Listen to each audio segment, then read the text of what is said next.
You know, as much that I enjoyed playing Dragon's Dogma 2, and I did enjoy the game a lot, I don't think it deserved to be the game of the year in 2024.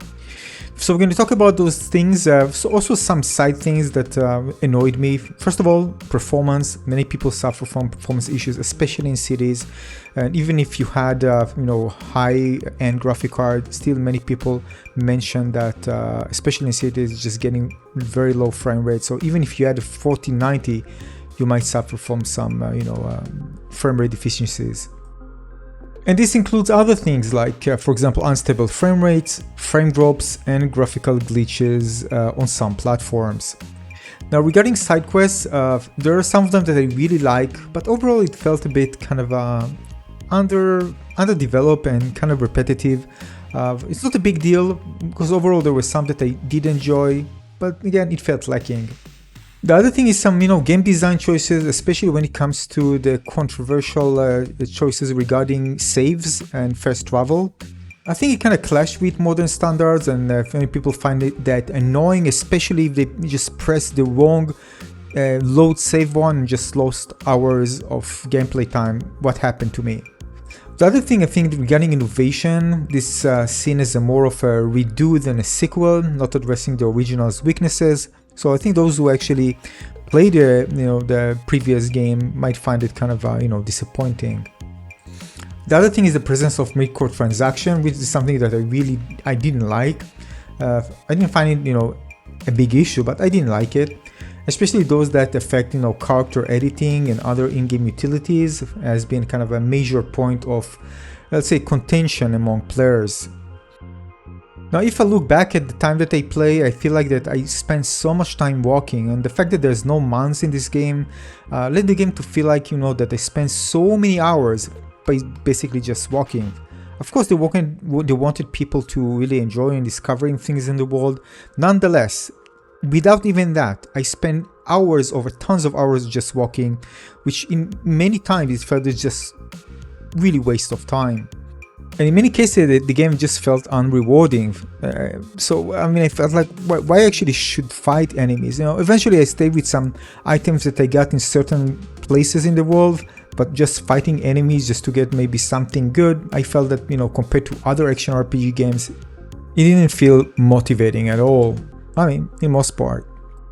Now, though that I got used to the combat, I still feel that in many situations it felt very clunky. Some may like it, but well, it can be so much better if it wasn't like that and improved. And this is something that, again, I got used to it, but this is something that always kind of felt a bit off. Although generally speaking, the combat felt amazing when it comes to climbing monsters, and attacking and stuff. But again, it was clunky. Now, in terms of open world design, I actually really like the way they designed the world. And in terms of verticality and finding different caves and stuff. But again, looking back overall, and considering, for example, that I play one of the best open world game design ever made, which is Elden Ring, in my opinion, which felt like completely missed tons of surprises, didn't even come close to it. The other thing is enemy variety felt kind of repetitive in this aspect of enemy design, with some of them just kind of palette swaps and slight stat changes. And also the lack of truly challenging or interesting boss encounters. This is also something that I found the game just didn't feel like challenging in most part. And overall, because again it's an action RPG, finding new things felt that they don't really matter that much. So again, this kind of ruined the incentive and fun of actually exploring and discovering new things. And eventually, if you want to discover something, there are like few items that you can get, even you don't need even to search for them, just buy in the city and you are all good to go. Other things related to some issues with the pawn system, some frustration with the AI companion pawns.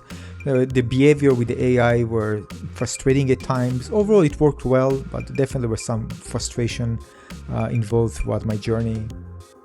The other thing is, well, actually many games suffer from a kind of excessive amount of different items that you're going to collect, but many of them really don't mean a lot and we don't care about them a lot.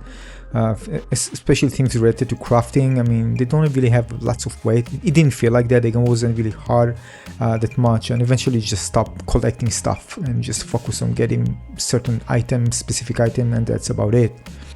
The other thing is the lack of engaging endgame activities after completing the main story. Well, I thought myself, well, this is enough, and I wasn't motivated. For example, Elden Ring, I played like 3 times, 3 playthroughs, where this one I just said, all right, enough.